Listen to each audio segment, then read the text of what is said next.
Prohibition and excise director Shri Kamalasan Reddy గారి ఆదేశాల మేరకు మరియు జిల్లా డిప్యూటీ కమిషనర్ విజయభాస్కర్ రెడ్డి గారి పర్యవేక్షణలో ఇక్కడ ఈ పెగడపల్లి గ్రామ శివారులో పెగడపల్లి తాండాలో మరియు గ్రామ శివారులో విస్తృతమైనటువంటి గుడుంబ దాడులు చేయడం జరిగింది. మరి ఈ దాడుల్లో ఇప్పటివరకైతే 220 లీటర్ల బెల్లం పానకాన్ని మేము పట్టుకోవడం జరిగింది. మరి ఇట్టి పానకం ఎవరిది అనేటువంటి విషయాల్లో మేము ఆరా తీస్తున్నాం.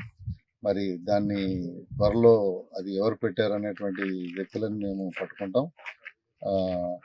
ఇంకా మీ ద్వారా మేము ఈ గుడుంబ విక్రయదారులు కానీ ఇది డిస్టిలేషన్ అంటే తయారు చేసేటువంటి వారికి ఒక హెచ్చరిక ఏంటంటే మీరు గనక ఇంకా మానుకోకుండా ఇదే విధంగా చట్ట వ్యతిరేకమైనటువంటి ఈ గుడుంబ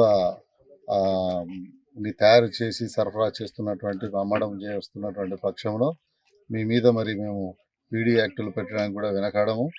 మరి ఇది ఒక హెచ్చరికలాగా మీరు తీసుకోవాలని చెప్పేసి కూడా కోరుకుంటూ ముగిస్తున్నాను.